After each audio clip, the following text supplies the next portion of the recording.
வணக்கம். மாஞ்சோலை தேயிலை தோட்ட தொழிலாளர்களை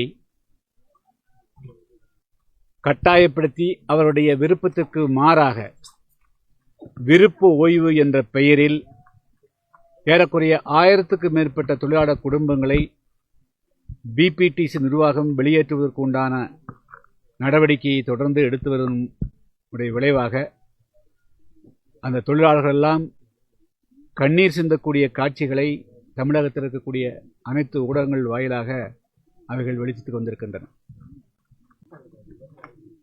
இங்கே இருக்கக்கூடிய தொழிலாளர்கள், அதாவது மாஞ்சோலை தேயிலை தோட்ட தொழிலாளர் என்பது மாஞ்சோலை தேயிலை தோட்டம் என்பது திருநெல்வேலி மாவட்டம் அம்பாசமுத்திரம் அருகே இருக்கக்கூடிய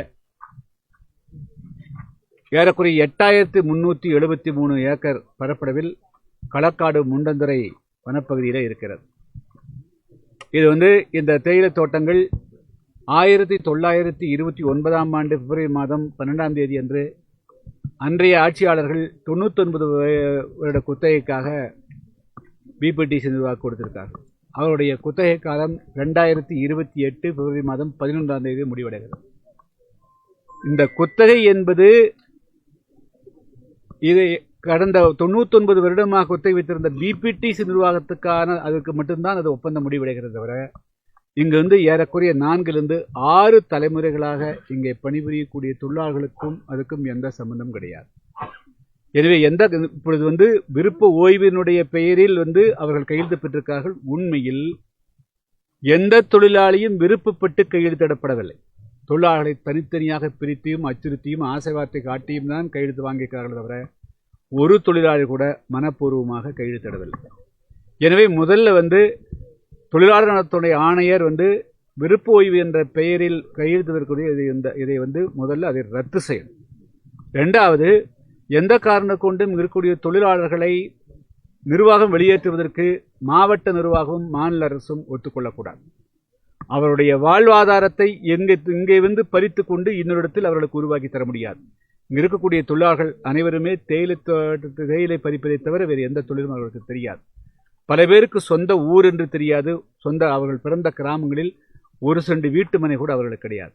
எனவே அவருடைய வாழ்வாதாரத்தை இதே மாஞ்சோலையிலும் இதே ஊத்திலும் 4 முக்கிலும் சுண்ணாம்பு டிவிஷனும் தான் ஏற்படுத்தி தர வேண்டும்.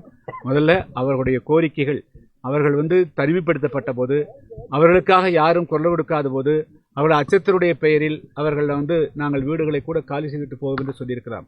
ஆனால் உண்மை அது அவருடைய உள்ளத்திலே இருந்து வந்தது கிடையாது. அச்சத்தினுடைய பெயரில் எங்கே கொண்டு போய் மின்சாரம் இருக்காது, குடிநீர் இருக்காது, ரேஷன் கடை இருக்காது, ஒரு கடை இருக்காது, தாங்கள் நிர்கதிக்காக தள்ளப்பட்டு விடுவோம் என்ற அச்சத்தில் தான் அவர்கள் அப்படி சொல்லியிருக்கணும். ஆனால் எல்லா தொழிலாளர்களுமே இங்கே இருக்கக்கூடிய இப்போ நான் காலை 12 மணி அளவில் மாஞ்சோலை 4 முக்கு மற்றும் ஊத்து தொழிலாளர்களை இங்கே சந்தித்துக் கொண்டிருக்கிறேன். எல்லா தொழிலாளர்களுக்கும் விருப்பம் இங்கே அந்தந்த பகுதிகளிலேயே அவர்கள் தொடர்ந்து பணிபுரிய விரும்புகிறார்கள். எனவே அந்த பெரும்பாலான தொழிலாளர்கள் இந்த தேயிலை தோட்டங்களை பிரித்து 5 ஏக்கர் 10 ஏக்கர் கூட கேட்குறாங்க.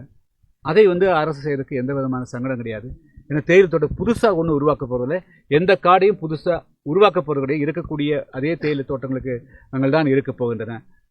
அல்லது சப்போஸ் நாங்கள் மாநில அரசு எடுத்து நடத்துகிறோம்னாலும் கூட தமிழ்நாடு தேயிலை தோட்ட கழகத்தின் மூலமாக அவர்கள் நடத்தலாம். ஆனால் இந்த தேயிலை தோட்டங்களை பிரித்து கொடுத்து அந்த வனத்தையும் பாதுகாக்கலாம், அதே சமயத்தில் அவருடைய வாழ்வாதாரம் பாதுகாக்கப்படும். இதுதான் எங்களுடைய நிலைப்பாடு. இந்த மாஞ்சோலை விவரத்தில் திரும்ப தனியார் நிறுவனத்தை நம்ம முறையிடுறது பலன் அளிக்காது. ஏன்னா இப்போ அவங்க விருப்ப ரத்து பண்ணால் கூட அதிகபட்சம் 2028 வரைக்கும் வைக்க முடியும், அதுக்கு மேலே வைக்க முடியாது. அவங்க அதிகாரம். அப்போ இது நிரந்தர தீர்வுங்கிறது அரசு தான் பண்ண முடியும். ஆமாம். ஸோ அந்த கோரிக்கை யாருமே எந்த தலைவருமே அதாவதுங்க இது 2099 வருட குத்தகை பிபிடிசி நிர்வாகத்துக்கு தான். இதுக்கும் தொழிலாளருக்கு எந்த சம்பந்தம் கிடையாது. இப்போ தொழிலாளர்கள் என்று சொல்லக்கூடியவர்கள் இங்கே அது கிராமம் ஆயிடுச்சு, அவருடைய வாழ்விடம் ஆயிடுச்சு. எப்படி மலைவாழ் மக்களுக்கு அவருடைய மலையகம் வாழ்வு, அதே போல இது மலையக மக்கள் ஆயிட்டாங்க. அதனால இப்போ பிபிடிசி நிர்வாகம் அவங்க அவங்க கால் செஞ்சுட்டு போட்டோம். நேராக அரசுக்கு இது வந்துடும் இல்லையா? அரசு எடுத்து நடத்தலாம். அரசு எடுத்துக்கொண்டு இந்த நிர்வாகத்தை கையில் எடுத்துக்கொண்டு இந்த தேயிலை தோட்டங்களை அரசு 5 ஏக்கரோ 7 ஏக்கரோ 10 ஏக்கரோ எப்படி வேணுமாலும் பிரித்து கொடுக்கலாம். விவசாயிகள் குறைத்திருக்கும் கூட்டத்துல மாவட்ட ஆட்சித்தலைவர்கிட்ட விவசாயிகள்லாம் கோரிக்கை வச்சிருக்காங்க. இந்த மாதிரி மஞ்சள் தேயிலை தோட்ட தொழிலாளர்கள் வந்து அங்கேயே தங்க வைக்கப்படும், அவருடைய வாழ்வாதாரம் பாதுகாக்கப்பட வேண்டும், கட்டாயப்படுத்தி வெளியேற்றுறாங்க. கட்டாயப்படுத்தலாம் யாரையும் வெளியேற்றல, அவங்களா விருப்பப்பட்டு தான் போறாங்க. அப்படி கட்டாயப்படுத்தி வெளியேற்றினா என்கிட்ட வர சொன்னீங்க, நான் உங்களுக்கு அது கலெக்டர் மேல குற்றச்சாட்டு. அதாவது தொழிலாளர்கள் வந்து தங்களுடைய குறைபாடுகளை சொல்வதற்காக மாவட்ட ஆட்சியரை அணுகிய போது அந்த தொழிலாளிகளை வந்து 3 பெண்கள் போயிருக்கிறாங்க, ஒரு வழக்கறிஞர் போயிருக்கிறார். வழக்கறிஞரை உள்ள விடல, 3 பெண்மணிகளையும் கூட்டிட்டு நீ காலி பண்ணிட்டு போறிய, உனக்கு ஒன்றும் கிடைக்காது, நீ வெளியே போன்னு சொல்லிட்டு அவர் தான் அவமதிச்சிருக்கிறாரு. அவர் மூலமா எப்படி நன்மை கிடைக்க முடியும்? யார் வீட்டை வந்து முறையிட போறாங்களோ ஒரு மாவட்ட ஆட்சியர் வந்து முதல்ல வந்து காது கொடுத்து கேட்கணும். ஒரு தொழிலாளி எப்படி வந்து அவமதிக்க முடியும்? அதனால வந்து இது வந்து வேளாண்மைங்க, இது வந்து ஒரு பயிர், இது வந்து ஒரு பொருளாதாரம். தேயிலை காப்பி தோட்டங்கள் ஏலம்ங்கிறது ஒரு பயிர். இதுன்னு சொல்லப்போனா வன வளம். இதை வந்து இந்த வனக்காடுகளும் பாதுகாக்கப்படணும், அவருடைய வாழ்வாதாரம் பாதுகாக்கப்படணும். அதனால வந்து பிபிடிசி நிர்வாகத்துக்கான குத்தகை முடிந்து 2028 முடிக்கிறாங்க கூட இப்பவே கணக்கு முடிச்சு அவங்கள போக சொல்லுங்க. அவங்க இருக்க வேண்டிய அவசியம் கிடையாது. இதை வந்து தமிழ்நாட்டுக்கு அரசுக்கு வந்துடும். அரசு வந்து அந்த நிலங்களை பிரித்து கொடுக்கலாம். சார், மாஞ்சோலை வளர்ச்சிங்கிறது ஒரு பின்னால ஒரு பெரிய சோக வரலாறு இருக்கு. இப்போ 17 தொழிலாளர் இறந்துருந்தாங்க தாமிரபரணி ஆத்துல. அப்படி ஒரு கஷ்டப்பட்ட ஒரு இந்த வளர்ச்சியை உருவாக்குனதுல நீங்க உங்களுக்கு முக்கிய பங்கு இருக்கு. இப்போ இந்த தொழிலாளர்கள் வந்து ஒரு இக்கட்டான சூழல் இருக்காங்க, அதை எப்படி பாக்குறீங்க? இல்லை, இது வந்து ஒரு மனசுக்கு வந்து மிகவும் வருத்தப்படக்கூடிய செய்திங்க. இந்த செய்தி கேள்விப்பட்டதுலேருந்து நாங்கள் வந்து அப்போ வந்து தேர்தல் பிரச்சாரம் நடந்து கொண்டிருந்தது. அப்பொழுதும் கூட நாங்கள் வந்து இங்கேருந்து ஆள் அனுப்பினோம். ஐயா, நாங்கள் யாரும் கையெழுத்து போடலின்னு தான் தொழிலாளர்கள் சொன்னார்கள்.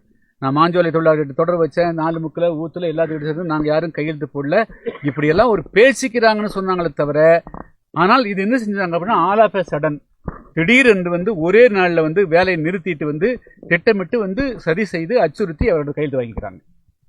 வெளியேற்ற விட மாட்டேன்னு உறுதியாக சொல்றீங்க. என்ன மாதிரியான போராட்டத்தை முன்னெடுக்க போறீங்க?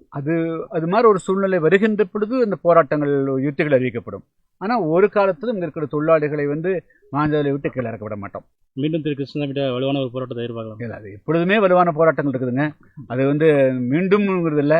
நாங்கள் இப்போ தொடர்ந்து தேவையான அளவுக்கு எவ்வளோ டோஸ் கொடுக்கணுமோ கொடுத்துருக்குறோம். இப்போ ஹெவி டோஸ் கொடுக்கணும் கொடுத்துரும். Okay, thank you sir.